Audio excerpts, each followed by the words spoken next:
राधे, हरे कृष्णा। जन्माष्टमी के एक और ब्लॉग में आप सभी लोगों का स्वागत है। तो ये है मेरे बाल गोपाल लड्डू गोपाल का केक जो कि रेडी हो चुका है। इस बार के केक का लुक मुझे बहुत ज़्यादा बेटर नहीं लगा।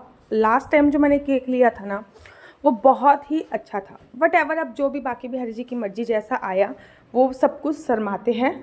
पूजा अर्चना वंदना करने के बाद लास्ट टाइम था हमारा आरती करने का। भोग हम लगा चुके थे, भोग के बाद ही हम लोग आरती करते हैं। और अब लोग कहेंगे रात को 2 बजे 3 बजे कौन सी आरती होती है। ठाकुर जी की एक ही बार मंगला आरती होती है, वो होती है जन्माष्टमी पर। तो ये जन्माष्टमी पर मंगला आरती उन लोगों की चल रही है। तो ये आप देखोगे 56 प्रकार के भोग लग चुके हैं और हम लोग बैठकर ही आरती करते हैं। जन्माष्टमी की आरती हम लोग हमेशा बैठ के करते हैं, बाकी आरती हम लोग खड़े होकर करते हैं, क्योंकि जन्माष्टमी की सिंहासन ऐसा होता है, भगवान हमसे ऊँचे हैं, अगर हम खड़े हो जाएंगे तो भगवान हमसे नीचे पड़ जाएंगे। ठीक है, क्योंकि बड़े सारे लोग ये प्रश्न करते हैं, इस वजह से मेरे को लगा कि मैं सही रिप्लाई दे दूँ। और यहाँ पर मैंने केक ला के रख दिया था, क्योंकि सिया ना केक को लेके इतनी ज़्यादा एक्साइटेड थी कि मैं आपको बता नहीं सकती वो केक को लेके कितनी ज़्यादा एक्साइटेड थी। और वो बार बार हम उससे कहते घंटी लेके आओ, घंटी लेके। वो कहती कौन सी घंटी लानी है मम्मा, प्लीज़ मुझे बताओ कौन सी बैल, कौन सी घंटी। मतलब सारी चीज़ें हमने उससे बोल दी, लेकिन वो उसने मंदिर में से सब कुछ उठा दिया, केवल एक जो घंटी होती है, बैल होती है, वो नहीं उठाया। उसके बाद फाइनली वो भी उठाया और उसके बाद मैं सिया को गोदी में लेके बैठ गई। और फाइनली अब आरती हो रही है। आरती के बाद हम लोग कुछ मंत्र उच्चारण करते हैं और उसके तत्पश्चात मंत्र उच्चारण के बाद हम लोग करते हैं व्रत का पारण। तो हमारे यहाँ पे ऐसे होता है, कोई कोई लोग अगले दिन व्रत का पारण करते हैं, लेकिन मैं बेसिकली जन्माष्टमी की रात्रि को ही व्रत का पारण करती हूँ। पारण करते करते मुझे 3:30-4 तक बज ही जाते हैं। उनका प्रादुर्भाव करते हैं, फिर पंचामृत से स्नान कराते हैं, फिर सादे जल से स्नान कराते हैं, फिर भोग लगाते हैं, फिर आरती करते हैं, फिर मंत्र उच्चारण करते हैं। उसके बाद फिर हम लड्डू गोपाल को झूले पे विराजमान करते हैं।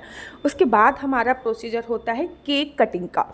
आप लोगों के घर पे भी ऐसा होता है? और कितने लोग रात को 12 बजे के बाद अपने व्रत का पारण कर लेते हैं। केक कटिंग करने के बाद हम लोग चांद को अर्घ देने के लिए जाते हैं। वैसे मेरे मायके में ना चांद को जल्दी अर्घ दिया जाता है और ऐसा बोला जाता है चांद को बूढ़े होने से पहले ही अर्घ दे दो। मेरे मायके का यही रूल्स रेगुलेशन है। आपके यहाँ पे क्या क्या होता है, या फिर मथुरा वृंदावन में भी यही होता है? आपके यहाँ पे क्या क्या होता है, मुझे कमेंट्स करके ज़रूर और ज़रूर बताइएगा। यहाँ पे आप देख रहे होंगे कि इस टाइम पे ना 2:30 या 3 बज रहे हैं और सिया हमारी कम्प्लीटली अभी तक जगी हुई है, क्योंकि वो इंतज़ार कर रही है कि मम्मी केक कब कटेगा। मुझे लगा शायद उसको केक खाना होगा, इस वजह से वो केक काटने का इंतजार कर रही है। आप यकीन मानिए, उसने एक बाइट भी नहीं खाई केक की, मतलब एक बाइट भी नहीं खाई।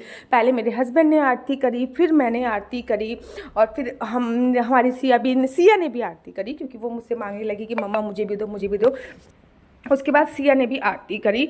और ये बहुत अच्छा, मतलब जन्माष्टमी ना मेरे को दिवाली से भी अच्छा लगता है। जन्माष्टमी एक ऐसा त्यौहार है जिसको मैं बहुत अच्छे मन से बनाती हूँ। वैसे तो मैं नवरात्रे वगैरह सारे त्यौहार बहुत अच्छा मन से बनाती हूँ, लेकिन जन्माष्टमी में बहुत अच्छी मन। अच्छा, मुझे आप लोगों की एक मदद चाहिए। मेरे यहाँ पे 2 लड्डू गोपाल पहले से थे, 1 लड्डू गोपाल इस बार आए हैं। अब छठी पर मुझे उनका नाम देना है। अभी तक माइंड में कोई भी नाम नहीं आया। नाम भी मैं इनका ऐसे ही रखना चाहती हूँ, क्योंकि दोनों के नाम ऐसे ही रखे हुए थे। तो आप मुझे बताओ कि तीसरे वाले का मैं क्या नाम रखूँ, मेरे को प्लीज़ सजेस्ट ज़रूर कीजिएगा। पहले वाले का नाम हमारा सुतांतु है, दूसरे वाले का नाम हमारा शांतनु है। अब तीसरे वाले का क्या नाम रखना है, ये कमेंट्स करके आप मुझे ज़रूर और ज़रूर बताइए, क्योंकि अभी तक मेरे दिमाग में कोई भी नाम नहीं है। और कन्हैया जी की छठी जो है वो लगभग आ चुकी है। कन्हैया जी की छठी आने ही वाली है। अब यहाँ पे हम लोग ना मंत्र उच्चारण कर रहे हैं, मंत्र उच्चारण यहाँ पे हम लोग कर रहे हैं काफ़ी सारे मंत्र उच्चारण करते हैं, भोग के मंत्र बोलते हैं और भी बहुत सारे बोलते हैं। और यहाँ पे देखो सिया कितनी ज़्यादा खुश है। सिया ने जो ये कपड़े पहने हुए हैं, ये हमारी एक सब्सक्राइबर ने दिए थे। और यहाँ पे अब हम रेडी थे केक कटिंग सेरेमनी के लिए। तो ये था केक, और सिया ने ना पेशेंस लेवल बहुत था, और ये सब कुछ हो चुका था। बस लास्ट में हम लोगों ने इनको फूल माला और पहना दी, सब कुछ कम्प्लीटली हो जाएगा था। इस बार जो हमने झूला लिया था उसमें हमने अष्ट सखियाँ भी लगाई थी कि अष्ट सखियों के साथ वो झूले में बैठेंगे, क्योंकि बांके बिहारी जी के मंदिर में जब भी कन्हैया जी झूले पे बैठते हैं तो उनके साथ ना अष्ट सखियाँ भी होती हैं। तो ये अष्ट सखियाँ, अष्ट तो नहीं मिली, कुछ कुछ सिया ने घुमा दी, तो जितनी भी सखियाँ मिली हम लोगों ने उन्हीं के साथ ये कर लिया। और यहाँ पे फिर हमने लास्ट में कुछ फ़ोटो शूट भी करा ताकि हम आप लोगों के लिए दें। तो और देखो सिया भी यहाँ पे हमारी बैठी ही, और इतना अच्छा मोमेंट होता है ना ये, जब पूरा परिवार एक साथ होता है ना, मुझे सच्ची में बहुत खुशी होती है। और मैं हमेशा कहती हूँ कि भगवान मेरे परिवार को ऐसी ही किसी की नज़र ना लगे, हमेशा मेरी बस यही कामना होती है। कटिंग कर रहे थे तो पहले मेरे माइंड में आया, मैंने कहा यार यहाँ पे हम केक कटिंग तो कर रहे हैं, लेकिन बच्चे, क्योंकि पहले हमारे पास एक लड्डू गोपाल थे तो एक लड्डू गोपाल को तो हम उठा लेते थे, अब इतने सारे लड्डू गोपाल हैं उन सबको कैसे उठाएंगे। तो फिर यहाँ पे ना हम प्रारंभ भी नहीं कर पाए थे, इससे पहले सिया ने चक्कू उसमें मार दिया, उसका पेशेंस लेवल ख़त्म हो गया। अच्छा, जो ये मैंने लहंगा पहना हुआ है ना, ये पहले साड़ी थी, साड़ी के बाद भी मैंने इसको लहंगा बना लिया, बट सावित्री पे मैंने इसको प्रथम बार पहना और आज मैंने इसको दूसरी बार पहना। तो मैंने इनसे बोला, मैंने कहा ऐसा है, बच्चे तो कोई दिख ही नहीं रहे हैं यहाँ पे, हम लोग ना बच्चों के साथ केक कटिंग करते हैं, ऐसे केक कटिंग नहीं करेंगे, बच्चों के साथ करते हैं, मतलब लड्डू गोपाल वगैरह होने चाहिए, ऐसे केक नहीं काटेंगे। तो फिर हम लोगों ने कहा कि चलो लड्डू गोपाल के साथ केक काटते हैं। अब हम बैठे हैं लड्डू गोपाल के साथ केक काटने के लिए। और जन्माष्टमी की डेकोरेशन में अगर मोर के पंख का उपयोग ना करो ना, तो मुझे ऐसा लगता है जन्माष्टमी की डेकोरेशन मेरी आधी अधूरी रह गई है। मोर के पंख का उपयोग ही जन्माष्टमी की डेकोरेशन का लास्ट उपयोग होता है। और यहाँ पे अब मैं रेडी हो चुकी हूँ कम्प्लीटली तरीके से अपने बाल गोपाल लड्डू गोपाल का हैप्पी बर्थडे बनाने के लिए। देखो बहुत ही अच्छी तरीके से मैं ही कह रही हूँ, ऐसे बैठो ऐसे बैठो ऐसे बैठो। तो हस्बैंड को ना समझ में नहीं आता, मैंने कहा यार फ़ोटो भी तो बननी चाहिए ना, केक कटिंग की तो एटलीस्ट बननी ही चाहिए। फिर हम लोगों ने मिलकर, तीनों ने मिलकर जो केक काटा, और सिया तो बहुत ही ज़्यादा खुश थी।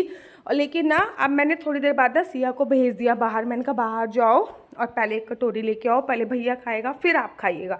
और वो सच्ची में कटोरी लेने के लिए चली गई। और जब छोटे बच्चे थोड़े बड़े हो जाते हैं ना, तो आप उनसे ये वाले काम करवाने में बड़ा मज़ा आता। नहीं तो या तो मेरे हस्बैंड खड़े होते या मैं खड़ी होती। अब ना मेरी बेटी गई और जाके कटोरी कह रही, मम्मी कटोलो तो मिल ही नहीं रही है। वो हमेशा कटोरी को कटोलो ही बोलती है। तो उसने मुझसे बोला मम्मी कटोलो तो मिली ही नहीं रही है। फिर मैं कटोरी को फाइंड करके लेके आई और यहाँ पे फिर हम लोगों ने थोड़ा बहुत फ़ोटो शूट किया बहुत अच्छी तरीके से। और मेरी जन्माष्टमी इतनी अच्छी गई, इतनी अच्छी गई, मैं शब्दों में बयान नहीं कर सकती हूँ। Thank you so much Kanhaiya ji, आपकी कृपा के बिना तो ये सब कुछ संभव नहीं था। हम चंद्रमा को जल देने के बाद आए, फिर हम लोगों ने थोड़ा बहुत फ़ोटो शूट किया, सिया के साथ भी कराया और केक काट के सिया को थोड़ा सा दे दिया था, लेकिन सिया ने बिल्कुल भी केक नहीं खाया। आप लोगों की कैसी गई मुझे कमेंट्स करके ज़रूर बताइएगा। हाँ, राधे राधे, हरे कृष्णा, हरि बोल।